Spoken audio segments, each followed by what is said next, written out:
ഇബാദത്ത് ചെയ്യുന്നത് അല്ലാഹുവിലേക്ക് ഏറ്റവും ഇഷ്ടപ്പെട്ടതാണ്. ചില മഹാന്മാർ പറഞ്ഞു തന്നിട്ടുണ്ട്, ദുൽഹിജ്ജയുടെ ഈ 10 ദിവസം റമദാനിന്റെ അവസാനത്തെ 10-നേക്കാളും ശ്രേഷ്ഠതയുണ്ടെന്ന് മഹാന്മാർ ചില പണ്ഡിതന്മാർക്ക് അഭിപ്രായമുണ്ട്.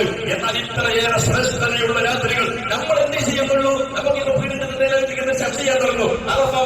മക്കത്ത് വേളാസലിലെ ഉടന്റെ വെള്ളിയാസ നോമ്പ് ഇത് ചർച്ച ചെയ്യേണ്ടവരല്ല നമ്മൾ.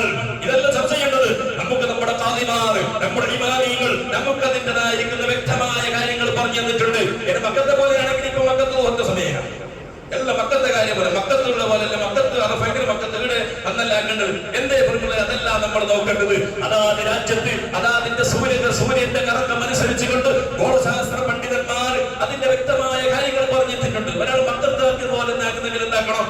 മക്കത്ത് ബാങ്ക് കൊടുക്കുമ്പോൾ നമസ്കരിക്കണം. ഇപ്പൊ ഇവിടെ ബാങ്കിന്റെ സമയമായിട്ടല്ല മക്കത്ത്. സുബൈയാകുമ്പോ നമ്മുടെ നാട്ടിൽ സുബൈ നിസ്കാരം 4:40 ബാങ്ക് കൊടുക്കുമ്പോ മക്കത്ത് 2:30 മണിയായി 2 മണിക്ക് നല്ല പാങ്ങനെ പറഞ്ഞിട്ടുണ്ടാവും. ഓരോ ഇവിടെ പറഞ്ഞില്ലേ?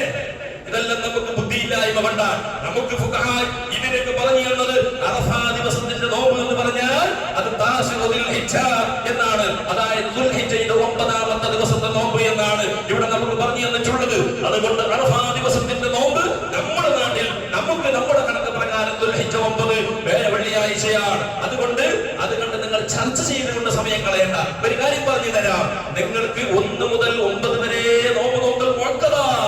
അത് മാത്രമല്ല ഒട്ടും 9 വളരെ പ്രധാനപ്പെട്ടതാണ്. അതുകൊണ്ട് അങ്ങനെ സംശയം ഉണ്ടെങ്കിൽ എന്ത് ചെയ്യും? വ്യാഴാഴ്ച നോക്ക്, വെള്ളിയാഴ്ച നോക്ക്, പ്രശ്നം പരിഹരിക്കാനുണ്ട്. അല്ലാതെ അതെങ്ങനെ മൈലാമാർ വണ്ടിമാരാക്കുന്ന, ഖാദിമാർ അങ്ങനെ ആക്കുന്ന, ഓർക്ക് വണ്ടികളാക്കുന്ന ആരാ പറയുന്നത്?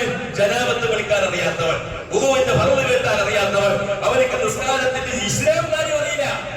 ഇസ്ലാമിന്റെ 5 കാര്യങ്ങൾ, ഇസ്ലാമിന്റെ നിലനിൽപ്പിന്റെ 5 കാര്യങ്ങൾ അതുപോലും അറിയാത്തവനാണ് അങ്ങാടി കവലിൽ കൊണ്ട് ഇത്തരം കാര്യങ്ങൾ ചർച്ച ചെയ്യുന്നത്. നിങ്ങൾ കേട്ടിട്ടുണ്ടോ? അമുസ്ലിമീങ്ങളായ ആളുകൾ അവർ മതത്തിനെ പറ്റി പുനരുദ്ധ ചർച്ച ചെയ്ത കണ്ടില്ല?